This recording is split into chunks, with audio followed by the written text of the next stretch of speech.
Shalom semuanya teman-teman. Shalom. Selamat hari Natal dan Tahun Baru. Tuhan yang menghantarkan kita di tahun yang baru pasti punya visi misi yang indah bagi kemuliaan nama Dia. Itu bisa kalau sentris kita Tuhan, bukan diri kita. Amin. Mari kita tunduk kepala dan kita bersatu dalam doa. Bapa kami di surga, terpujilah Engkau kekal selama-lamanya. Engkaulah kekuatan kami, Engkaulah kebenaran kami, Engkaulah segala-galanya bagi kami. Kau Tuhan sudah melakukan segala-galanya bagi kami, supaya kami selamat, dan supaya hidup kami benar. Tidak ada yang lebih indah dalam hidup ini selain Kau dapatkan kami hidup dalam kebenaran. Dan kami tahu firman-Mu bermanfaat untuk mengajar kami, menunjukkan kesalahan kami, memperbaiki kelakuan kami, dan mendidik kami dalam kebenaran. Untuk itu Roh Kudus berotoritaslah, bawa kami kepada kehendak Tuhan, bukan Tuhan mengikuti kehendak kami. Sehingga kehidupan kami sungguh berkenan di mata Tuhan. Berbicaralah, kami siap diubahkan Tuhan. Haleluya. Amin. Saudara yang kekasih, temanya indah. Yaitu, ini indah banget ini, menolong kita untuk hidup semakin takut akan Tuhan. Selalu siap hadapi tantangan hidup di tahun yang baru. Waduh. Kata selalu itu tidak mudah. Apalagi selalu siap. Itu tidak mudah. Apalagi selalu siap hadapi tantangan. Kadangkala kita lebih siap dapat berkat daripada dapat tantangan. Ini penting. Pertama-pertama, saudara yang kekasih, jangan ikut Tuhan menurut pikiran kita. Ikutlah Tuhan menurut pikiran Tuhan. Maka, orang percaya pasti, bukan mungkin, pasti makin lama tantangannya makin sulit dan makin sulit. Pasti. Orang beriman yang benar, tantangannya makin lama makin sulit dan makin sulit. Kalau Anda egosentris, itu membuat Anda pecundang. Tapi kalau Anda hidupnya teosentris, Anda jadi pemenang. Saya tanya, pernah dengar nama Chris John? Kebangetan kalau nggak pernah lihat. Ya. Dia mulai juara kecamatan. Menang dia juara kecamatan, mulai dia juara Provinsi Jawa Tengah. Kabupaten Banjarnegara. Dari juara kabupaten masuk juara Provinsi Jawa Tengah. Pertanyaan, mana lawan lebih berat? Kejuaraan kecamatan atau kejuaraan provinsi? Provinsi. Mental pemenang itu siap menghadapi lawan lebih berat. Apalagi Kristen jadi juara dunia.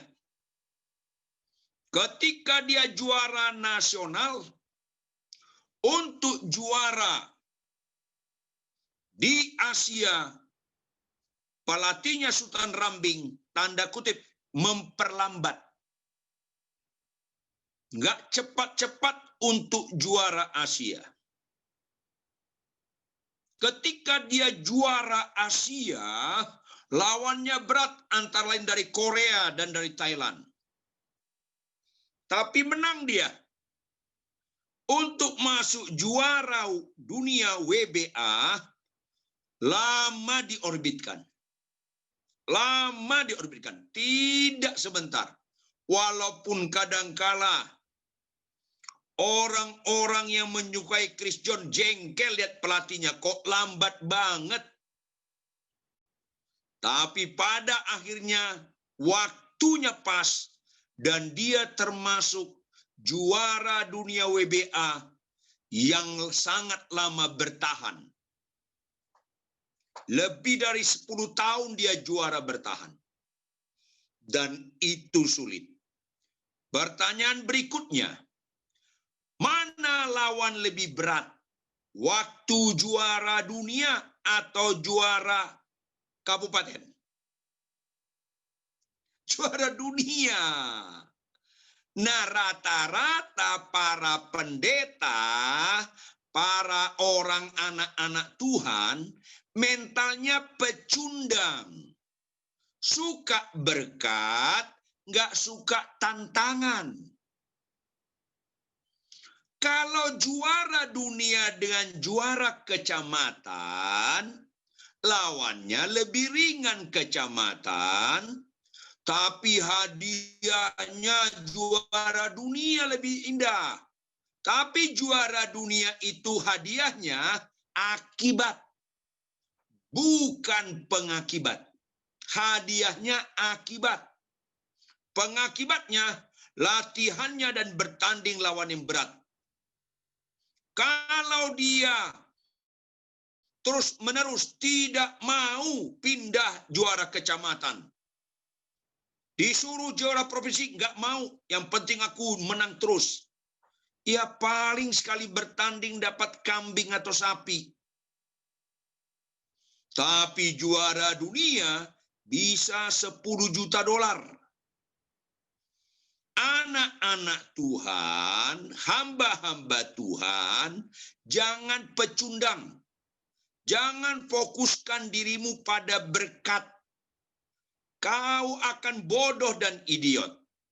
Fokuskan kepada tantangan, selalu siap, baik atau tidak baik. Ini yang penting.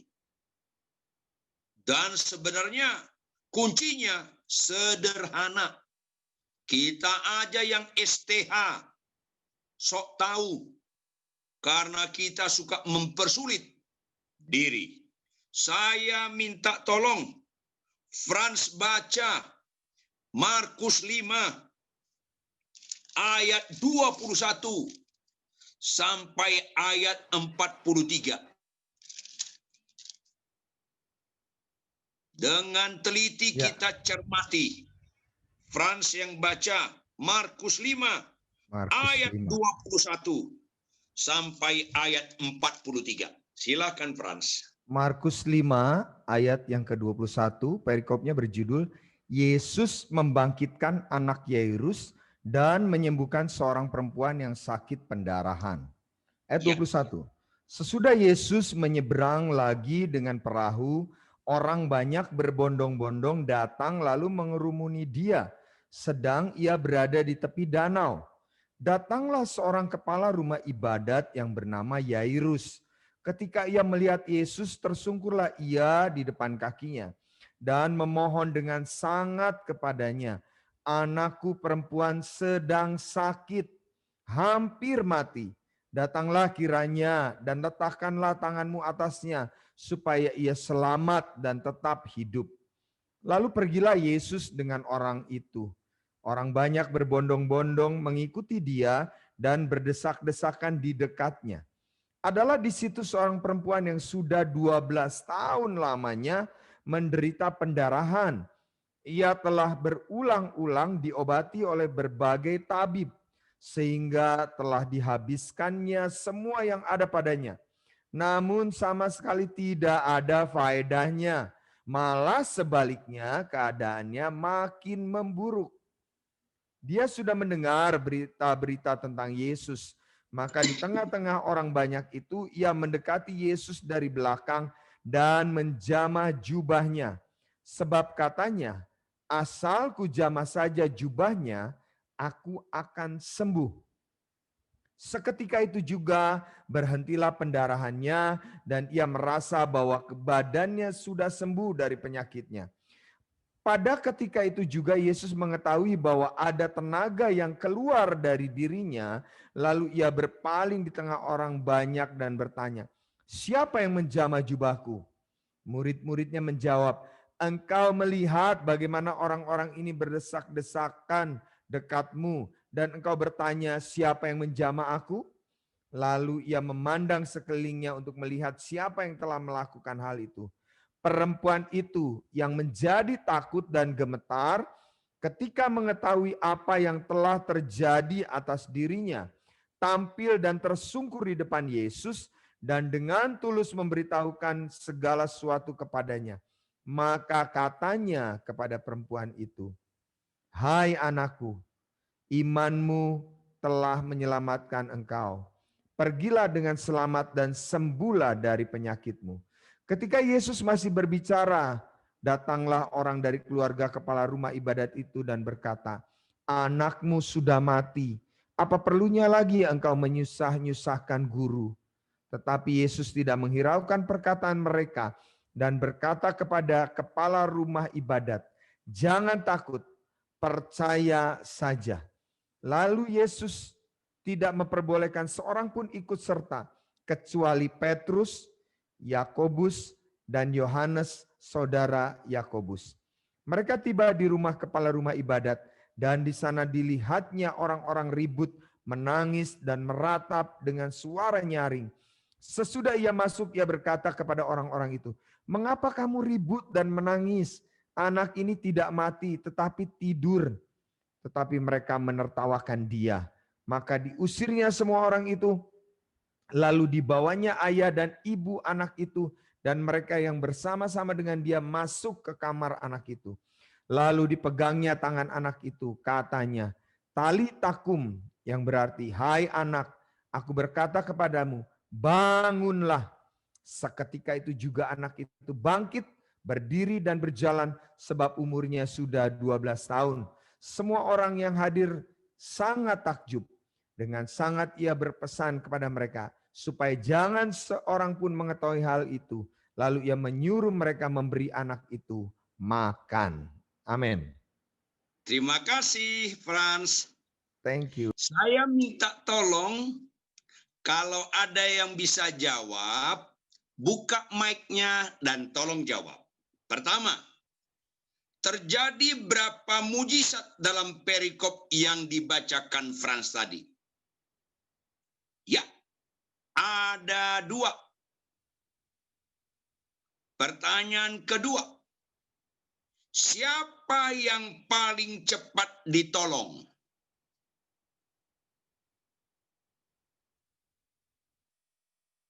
Buka mic-nya dan jawab. Siapa yang paling cepat ditolong? Perempuan. Perempuan yang pendarahan. iya. Perempuan yang pendarahan.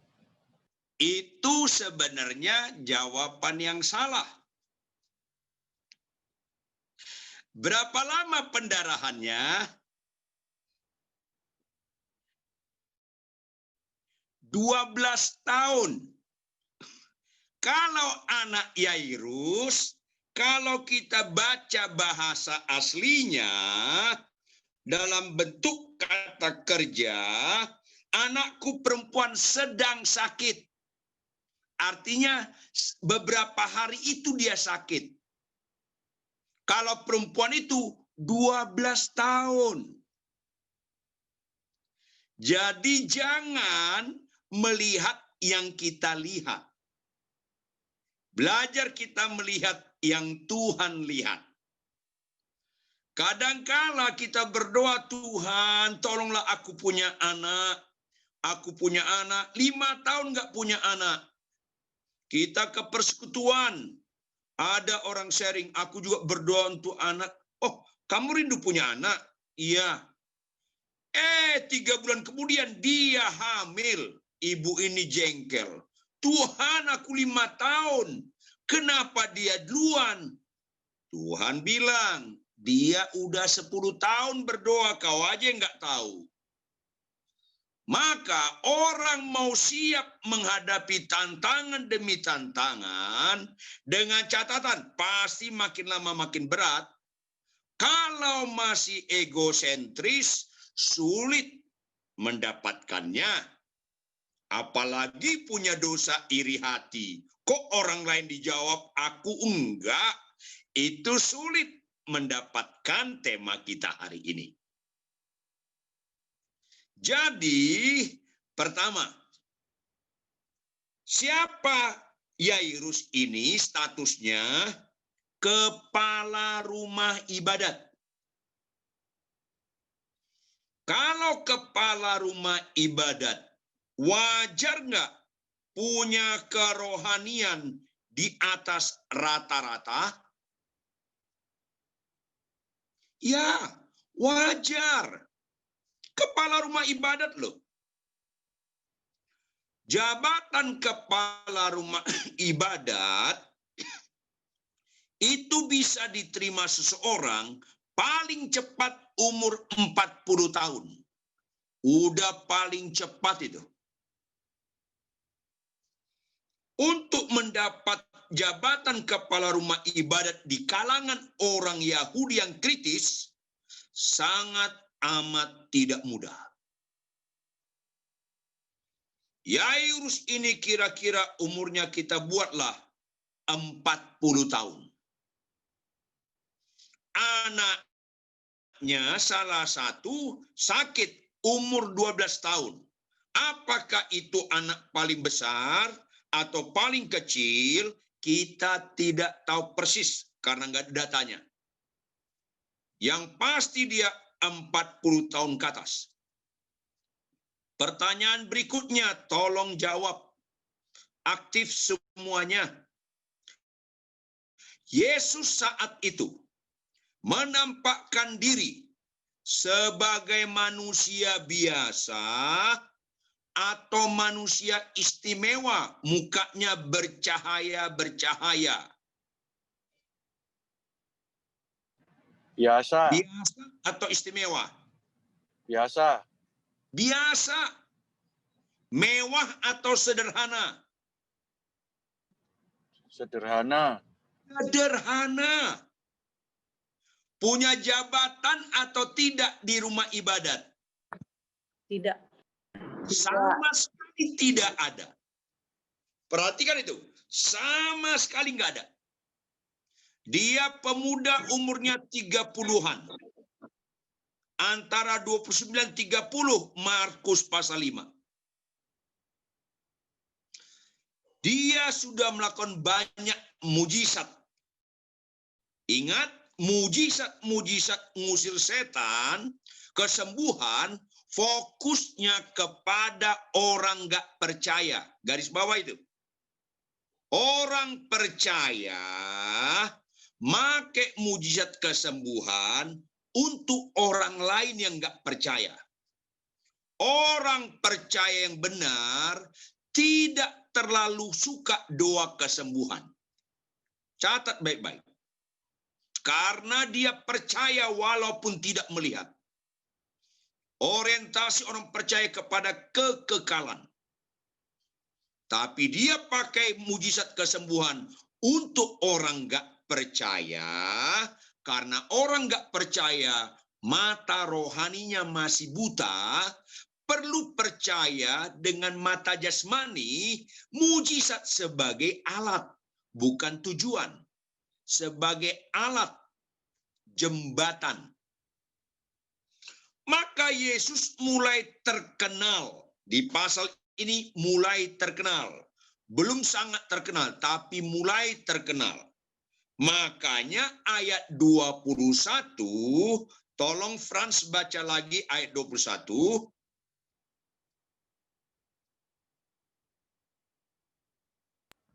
Ayat 21 berkata, sesudah Yesus menyeberang lagi dengan perahu, orang banyak berbondong-bondong datang lalu mengerumuni dia, sedang ia berada di tepi danau. Orang banyak berbondong-bondong. Jadi jamaknya jamak. Udah banyak berbondong-bondong. Berarti Yesus sudah terkenal. Mengepung Yesus. Di belakang Yesus danau. Jadi setengah lingkaran dikepung orang banyak. Mungkin lapisannya 10, 20, 30 lapis. Berbondong-bondong. Berikutnya, kalau mau dekat Yesus sulit. Karena lapisan orang berbondong-bondong. Tapi apa yang terjadi ayat 22? Tolong Frans baca ayat 22. Datanglah seorang kepala rumah ibadat yang bernama Yairus. Ketika ia melihat Yesus, tersungkurlah ia di depan kakinya. Kata datanglah seorang kepala rumah ibadat berarti baru datang dia.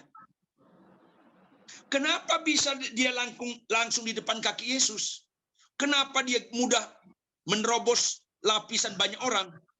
Karena jabatan kepala rumah ibadat kelihatan dari jenggotnya, dari cambangnya, dari jubahnya. Begitu dia masuk pasti orang minggir. Kayak habaib, orang minggir. Begitu kira-kira.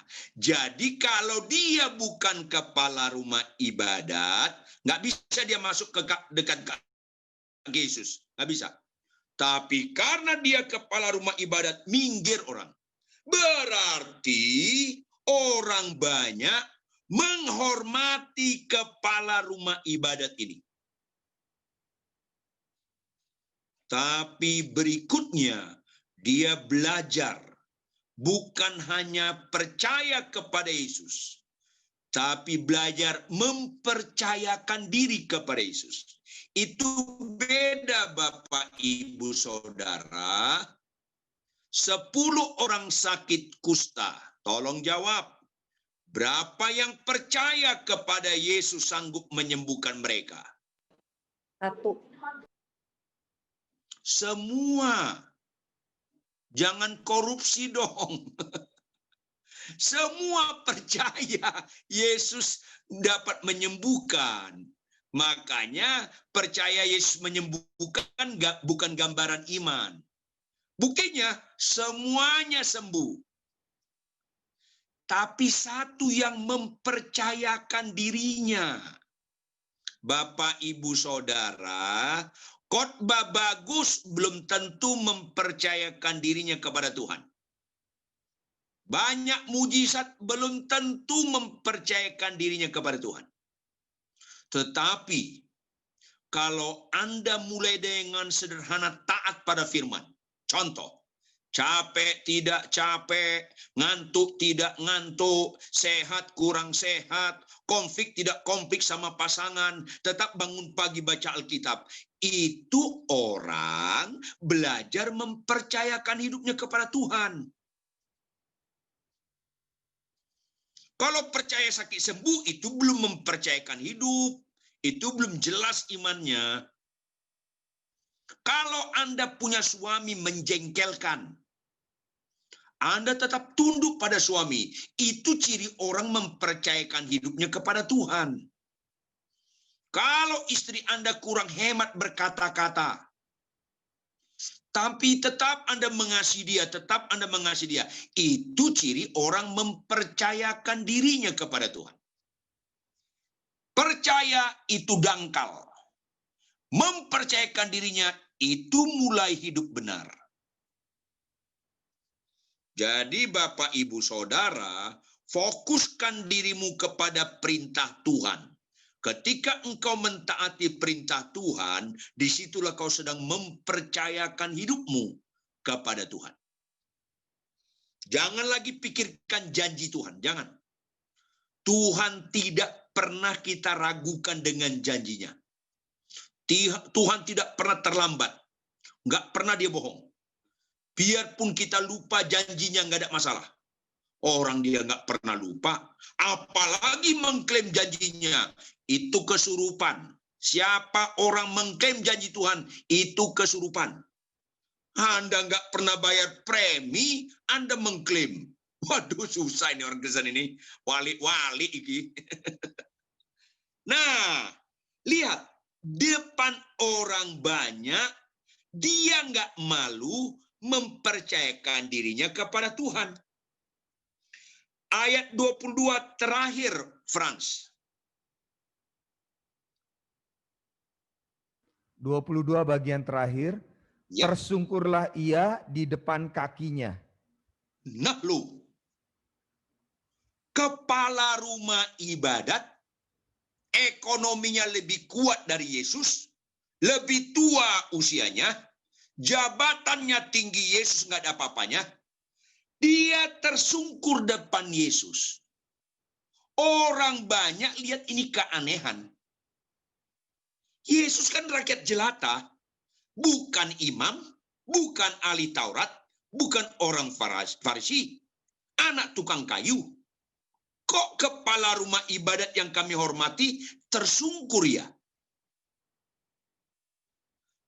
Bukan kayak Nikodemus, malam-malam datang ke Yesus. Ini depan orang banyak dia tersungkur. Tahu arti tersungkur? Proskuneo. Meletakkan mukanya di tanah. Di ujung jari kaki Yesus.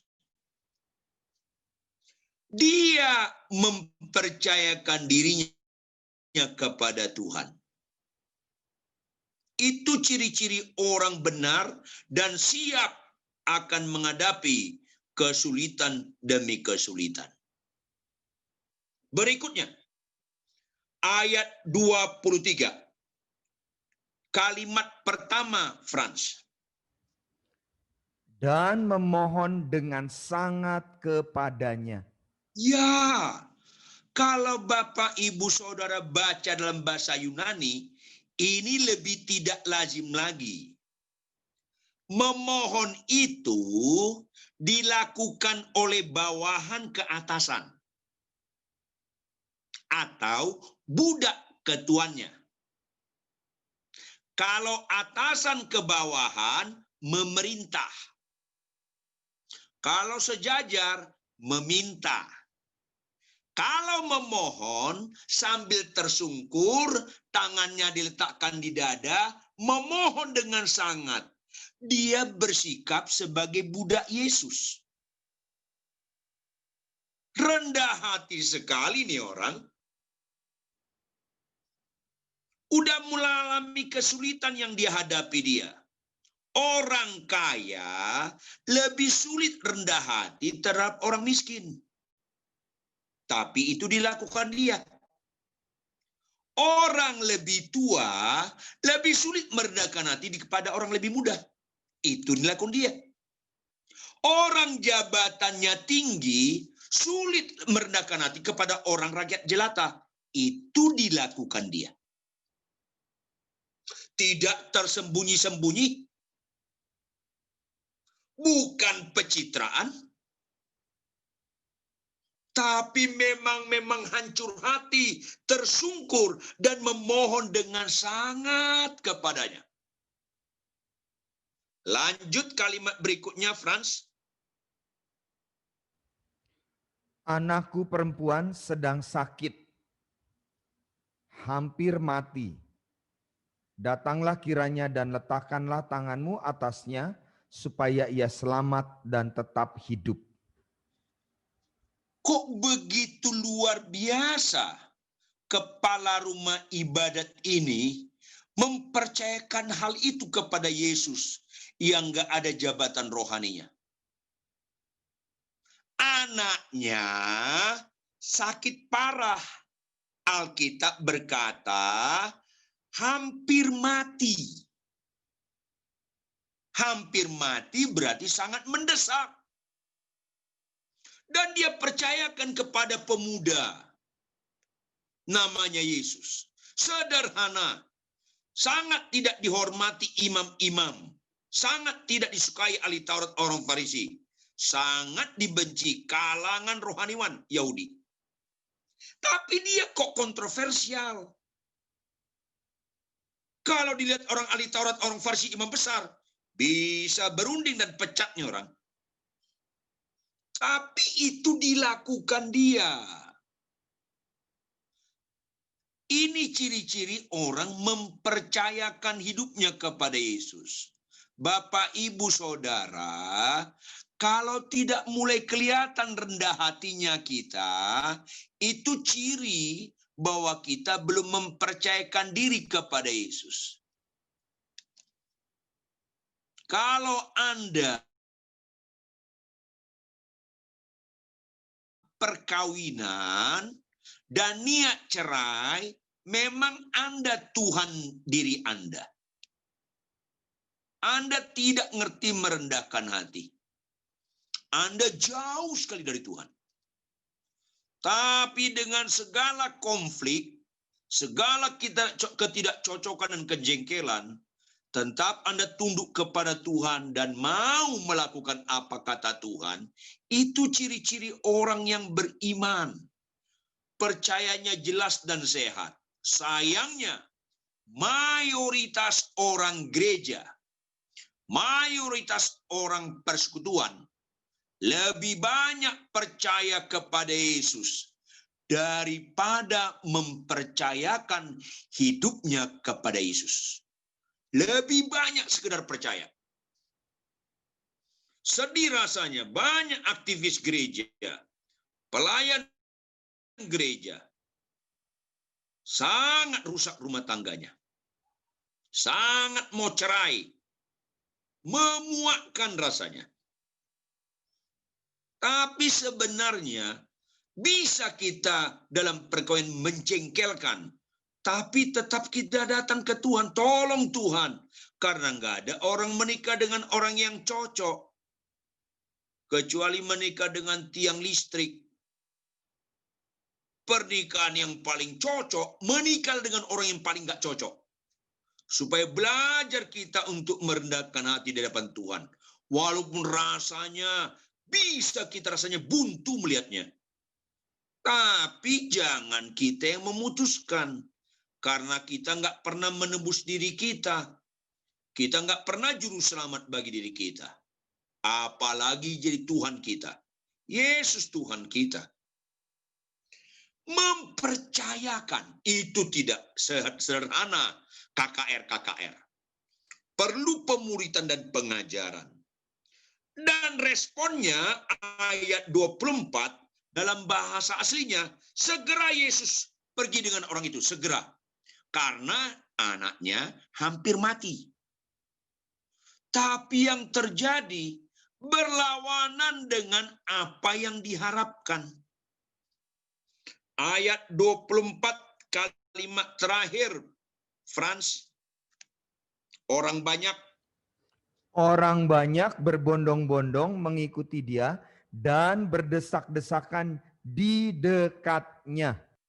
Berarti menghambat percepatan langkah enggak? Ya menghambat. Berdesak-desakan dekatnya, itu lambat sekali jadinya. Sedangkan Yairus ini, anaknya hampir mati. Jujur, kalau anak saya hampir mati, saya bawa mobil, saya berani lawan arah. Polisi stop, saya bilang, anak saya mau mati. Mau apa lu? Lain kalau anak kita bisulan. Apalagi pilek. Ya nggak usah lah. Tapi ini hampir mati. Tin. Lampu merah pun kita terus. Tin. Ini baru buru-buru ini. Itu lazim. Hampir mati. Arti hampir, waktunya singkat lagi. terjadi berbondong-bondong. Kesulitan lagi yang dihadapi oleh Yairus. Tiba-tiba nongol selingan kisah. Saya kalau masuk surga nanti, saya mau tanya si Markus. Markus, ini cerita lu karang-karang ya di tengah ini ya? Saya yakin Markus bilang tidak, memang begitu adanya. Lagi sulit begitu, ada perempuan 12 tahun lamanya menderita pendarahan. Seumur anaknya Yairus, dia menderita pendarahan. Dan sudah berulang-ulang diobati tabib, dukun, dan sebagainya. Selama 12 tahun, habis duitnya. Bukan makin sembuh, makin parah. Itu ayat 26. Sebaliknya kerana makin memburuk. Dalam kejadian Yairus mau buru-buru.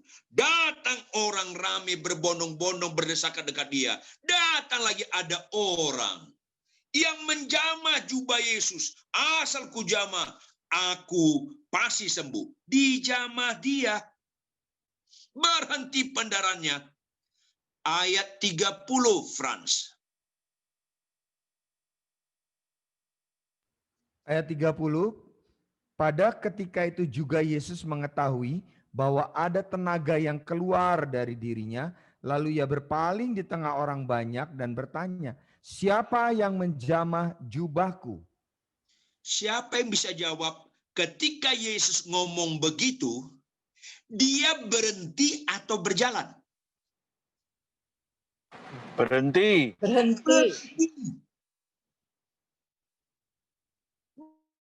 Berhenti.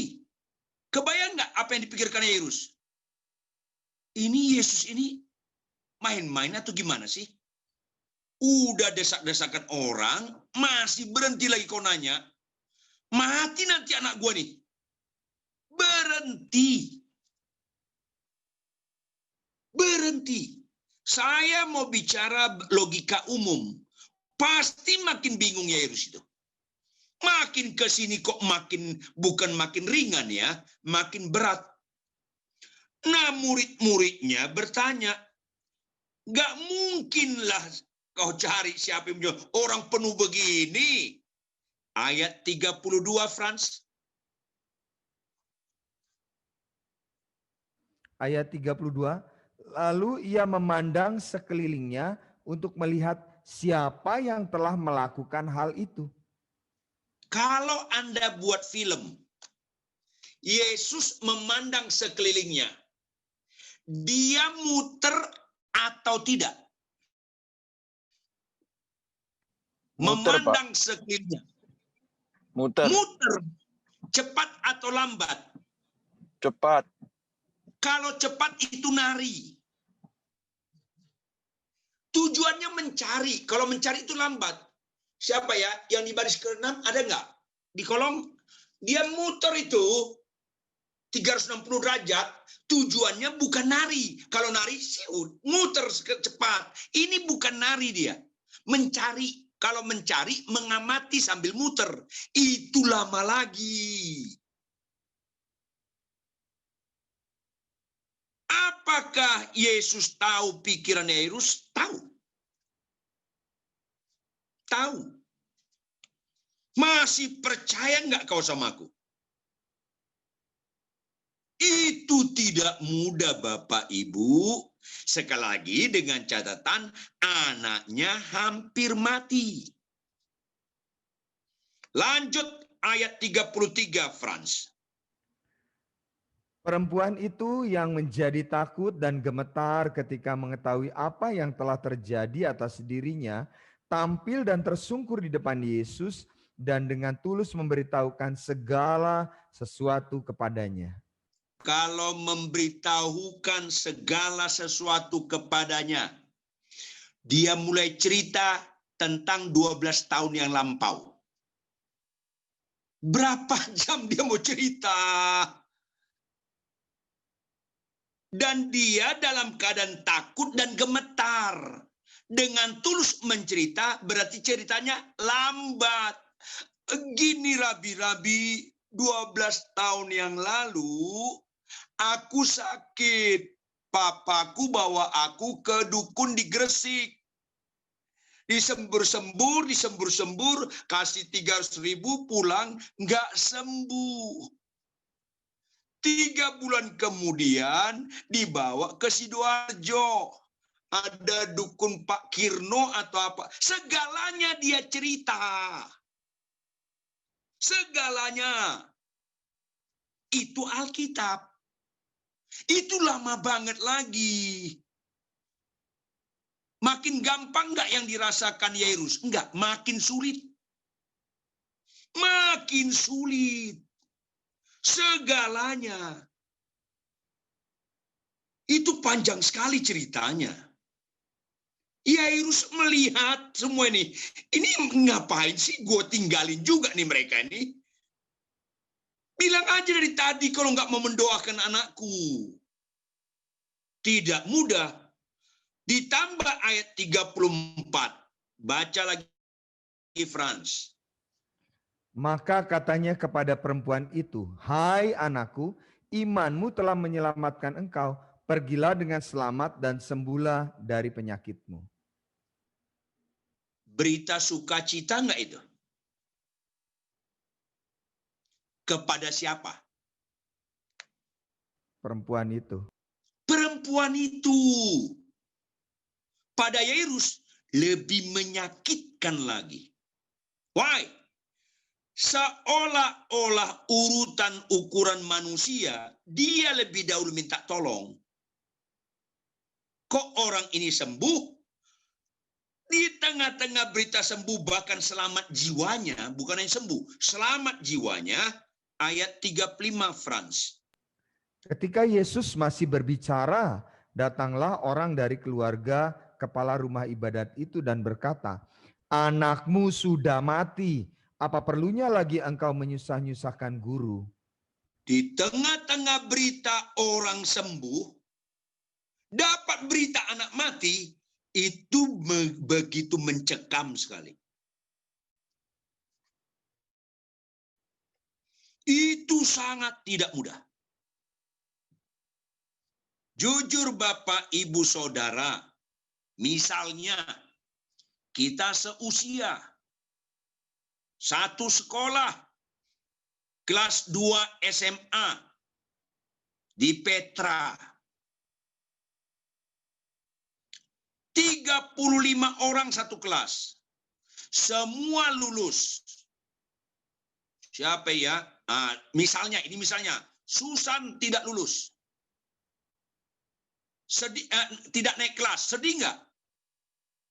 Sedih. Kamu sendiri tinggal kelas, yang lain naik kelas.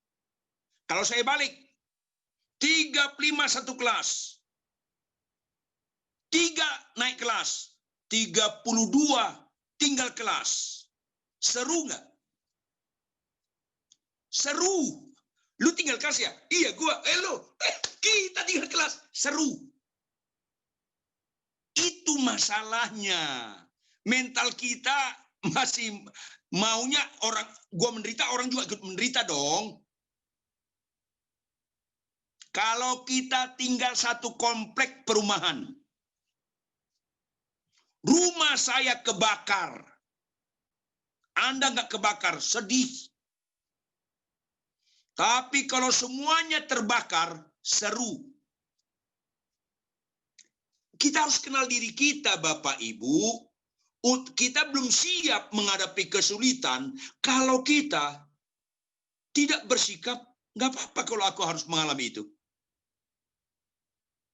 Ini lagi dibawa Yairus, percayanya dia tersungkur supaya diproses. Tersungkurnya jangan hanya lahiriah.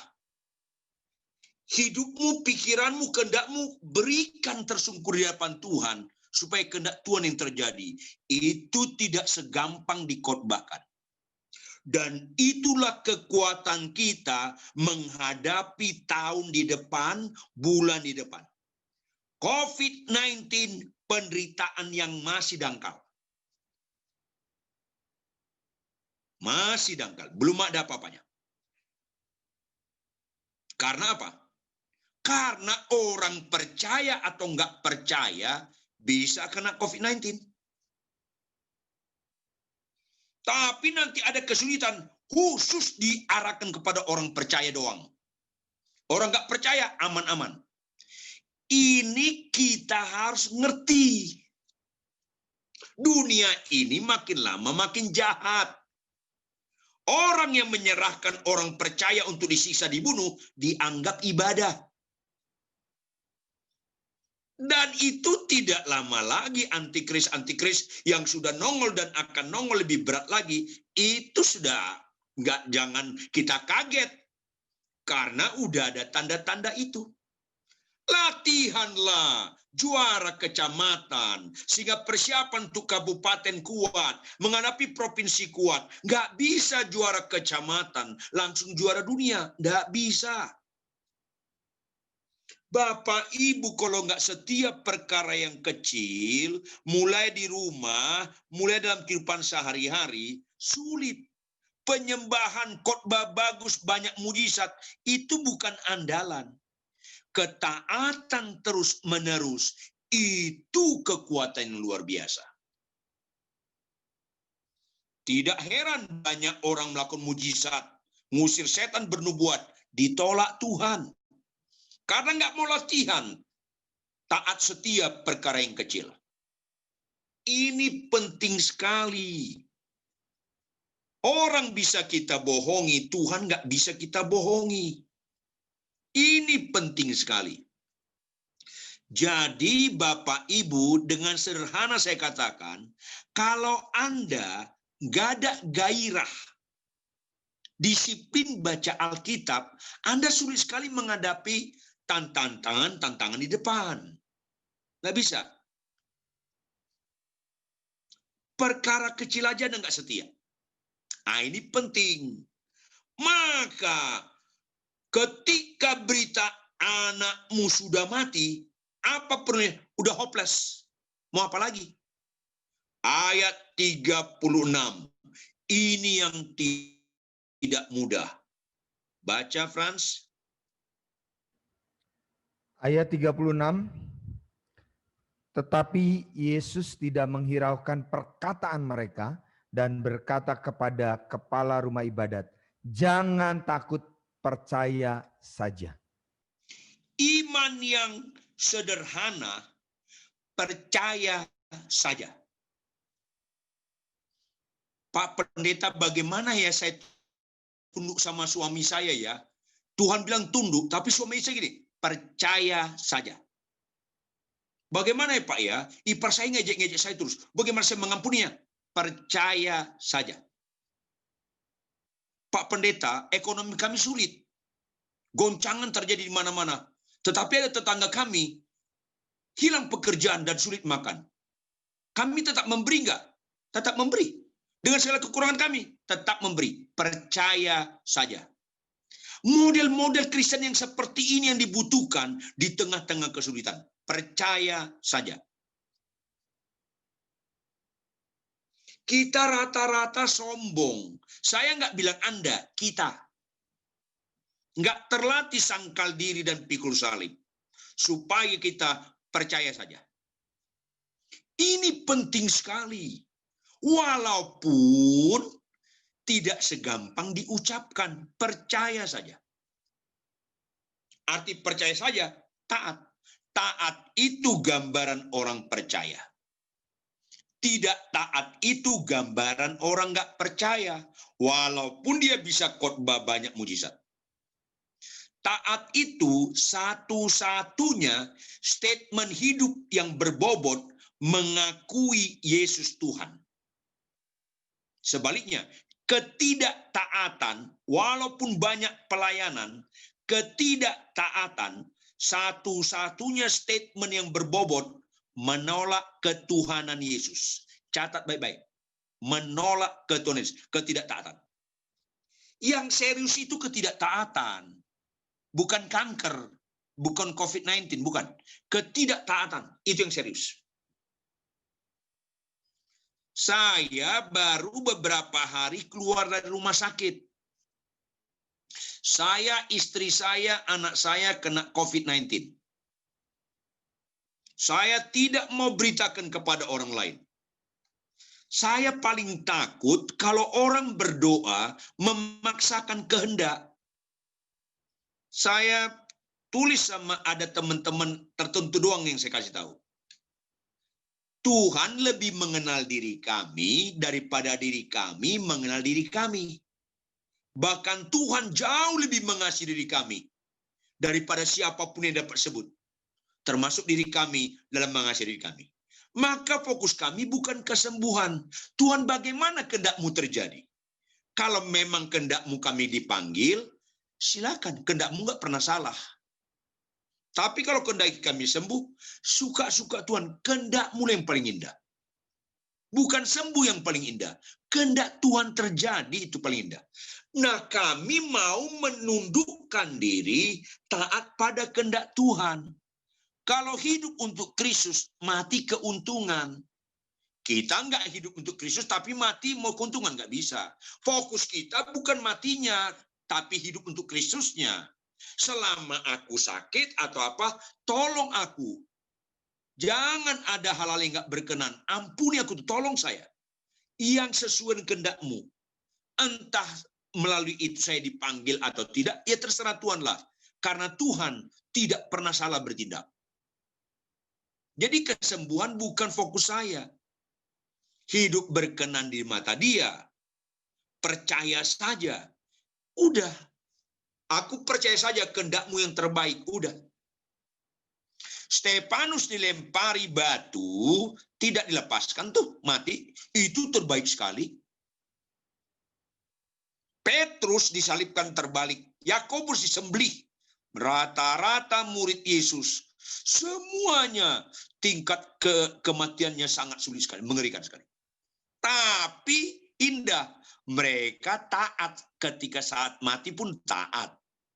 Jadi bukan pada cara matinya masalah, tapi cara hidupnya, salah atau enggak. Itu yang menentukan. Makanya saya sudah keluar, istri saya sudah keluar, anak putri saya belum keluar tapi makin membaik. Kami serahkan Tuhan, tolonglah apa yang Kau kehendaki. Karena kehendak-Mu 100% benar. Makanya percaya saja ini tidak segampang dikhotbahkan. Stefanus dilempari batu, dia tetap percaya saja. Lepas nggak lepas bukan yang utama, tapi taat dan setia waktu dilempari batu itu utama. Sampai mukanya kayak malaikat dan memberkati orang yang melempari dia sampai dia mati.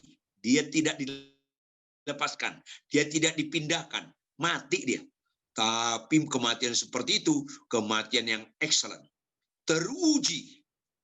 Percaya saja. Perkawinan Anda, percaya saja. Ikutin cara Tuhan.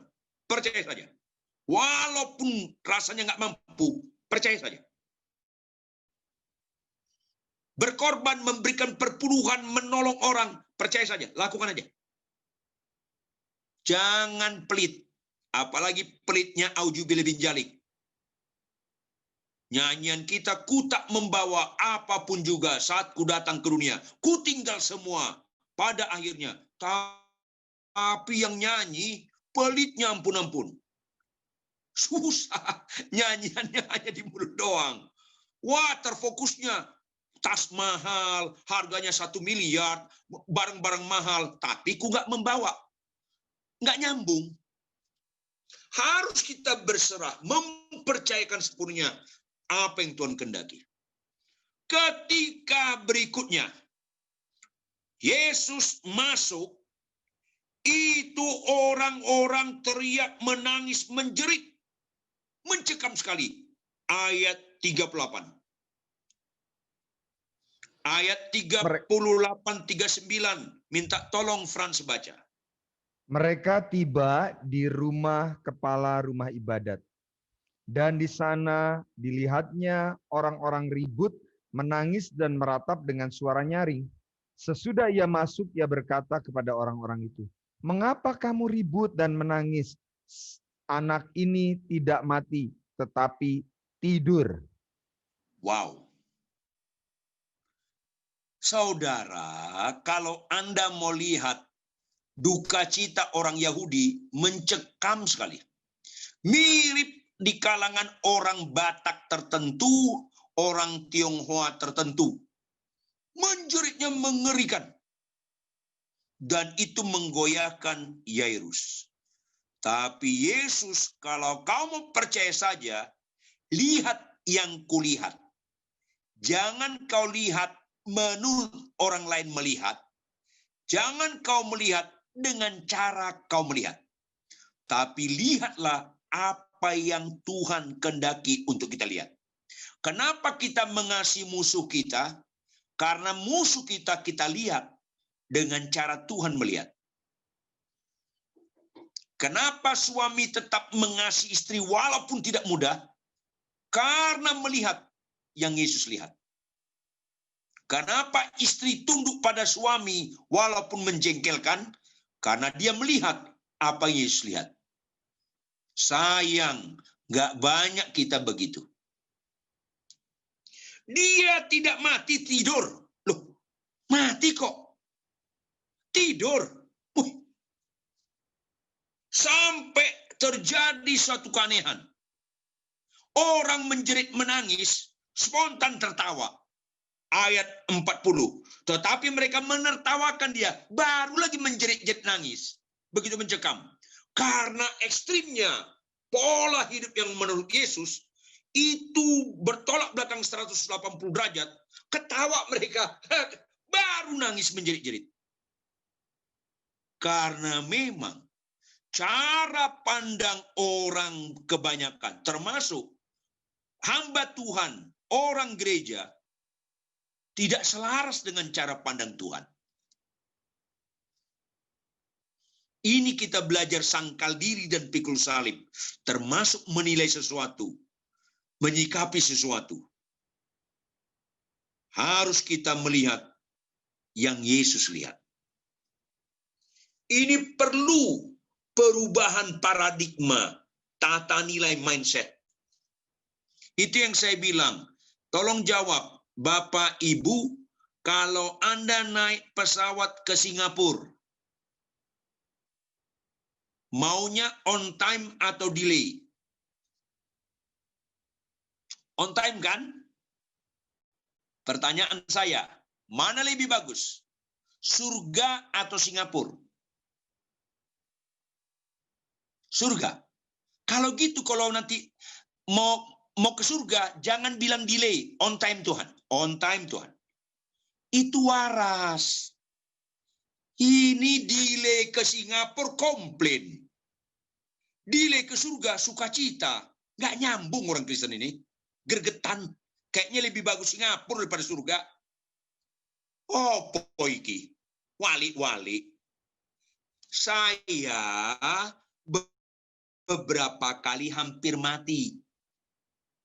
Selalu saya bilang, Tuhan, kalau memang saatnya kau panggil aku, tolonglah on time Tuhan, tolonglah on time. Karena waktumu yang terbaik Tuhan.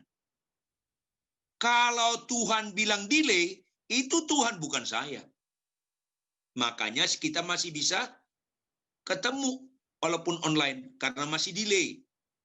Tapi kalau nanti kalau bilang on time lah. Nggak ada yang bisa menahan kalau memang saatnya kita dipanggil Tuhan. Makanya saya nggak pernah ngotot, Tuhan sembuhkan aku. Dalam sembuhkan aku, nggak pernah, capek doa gitu. Tuhan, kalau memang saatnya kau panggil, on time, aku mau konsisten Tuhan. Karena nggak nyaman sekali. Naik pesawat delay itu nggak nyaman Tuhan. Apalagi ke surga delay itu, lebih nggak nyaman Tuhan. Tolonglah Tuhan. Kok nggak ada amin ya? Iya, ini penting. Melihat yang Yesus lihat. Makanya Tuhan Yesus suruh pergi semua.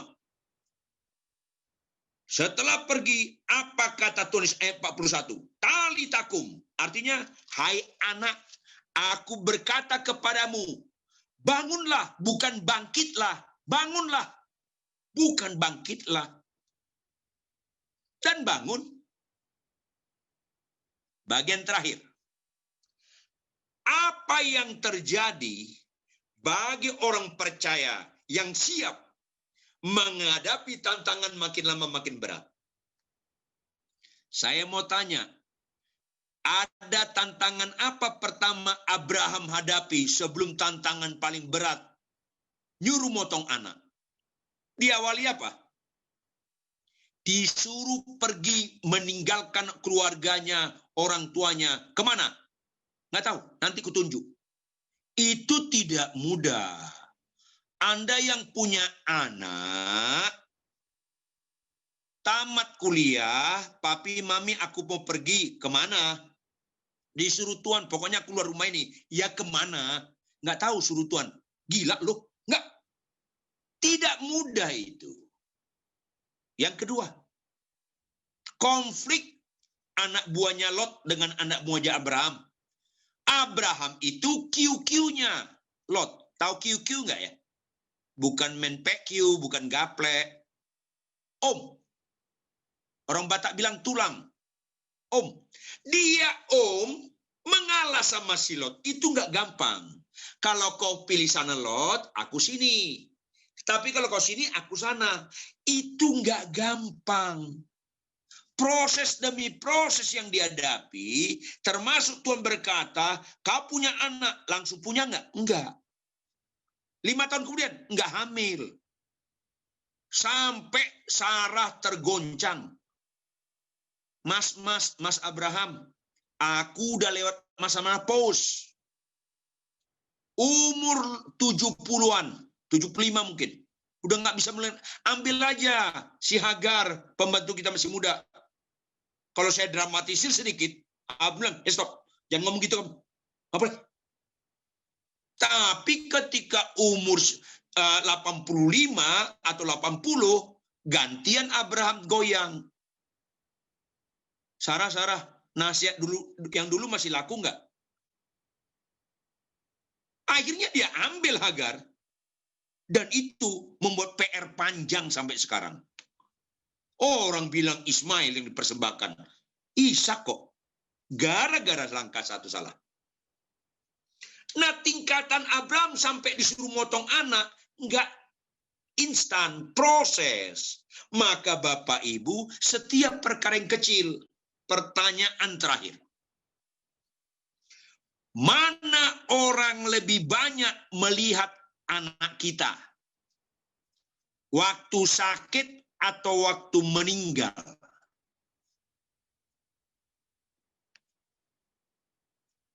Waktu meninggal. Ngerti ya? Mana orang lebih kagum? Anak kita disembuhkan atau anak kita dibangkitkan? Orang yang siap menghadapi tantangan karena fokusnya supaya makin banyak orang kagum dengan Yesus. Itu ayat 42. Baca Frans 42. Seketika itu juga anak itu bangkit berdiri dan berjalan. Sebab umurnya sudah 12 tahun. Semua orang yang hadir sangat takjub. Lebih takjub kalau anak ini sembuh. Kata semua orang itu jauh lebih banyak yang hadir. Tujuannya bukan anak ini sembuh. Tujuan utamanya supaya orang makin banyak mengenal Yesus. Yesus di atas segala permasalahan. Maka Bapak Ibu, yuk jalani tahun 2021 dengan Immanuel. Allah menyertai kita supaya segala perkara dapat kita tanggung di dalam Dia yang memberikan kekuatan bagi kita. Maka kita harus menghadapi tingkat kesulitan makin lama makin berat. Itu wajar. Itu mental pemenang. analoginya kayak Chris John. Tapi Bapak Ibu harus lulus dulu tingkat kecamatan. Kalau nggak lulus, nggak akan dipercayakan tingkat kabupaten. Walaupun tingkat kabupaten lebih berat. Tapi mental pemenang, tetap kita makin sulit lawan, makin excited kita menghadapinya. Makin berat lawan, makin excited kita menghadapi. Itu Kristen. Makin sulit pernikahan, makin hadapi. Makin sulit, makin hadapi. Itu Kristen. Jangan buka cabang. Ngawur. Tetap setia. Makin sulit, makin setia. Makin gak memungkinkan rasanya jalan terus, makin jalan terus. Itulah namanya karena kita menikmati Immanuel, catat baik-baik. Kesabaran kita harus di atas rata-rata. Kerendahan hati kita harus di atas rata-rata. Kesucian hidup kita harus di atas rata-rata. Kelemah lembutan kita, kasih, pengorbanan kita harus di atas rata-rata. Sehingga hidupku bukan aku lagi melainkan Kristus, itu makin nyata, makin nyata, bukan lagi bayang-bayang, tapi makin nyata. Akhirnya ketika kita menghadapi salib-salib berikutnya, ketika kita dipercayakan mati karena Injil, kita nggak takut lagi karena sudah terlatih. Berikan dirimu diproses Bapak Ibu, tetap kuat. Apalagi kita ngerti Immanuel dan pencobaan yang kita alami biar seberat apapun nggak pernah melampaui kekuatan kita. Asal kita taat dan setia. Sampai garis akhir. Tuhan Yesus memberkati kita sekalian. Shalom. Kita tunduk kepala dan kita berdoa. Bapa kami di surga, kami sangat bersyukur untuk kebenaran firman-Mu. Terjemahkan lebih lanjut dengan segala kekayaan maknanya, lebih daripada hamba jelaskan. Jika ada dosa dan kejahatan kami ditegur, secara langsung atau tidak langsung, ampuni kami Tuhan. Jika ada paradigma kami, mindset kami, tata nilai kami, masih sama dengan dunia ini, ubahkan. Tolong kami mengerti, sebagaimana Abraham Bapak orang beriman, tingkat kesulitan makin lama makin sulit, itu membuat dia jujur dan jelas. Tingkat penyerahannya kepada Tuhan luar biasa. Ajarlah kami, mempercayakan hidup kami sepenuhnya kepada Engkau. Sebelum ajal kami tiba, kami menjadi orang kepercayaan Yesus. Sehingga tingkat kesulitan apapun kami hadapi, dapatkan kami tidak cengeng, tidak bodoh, tapi hidup berhikmat, takut akan Tuhan. Materaikan firman ini, Roh Kudus, tolong kami mengimplementasikannya dalam kehidupan sehari-hari. Kami mau taat dan setia sampai garis akhir. Dalam nama Tuhan Yesus Kristus. Haleluya. Amin.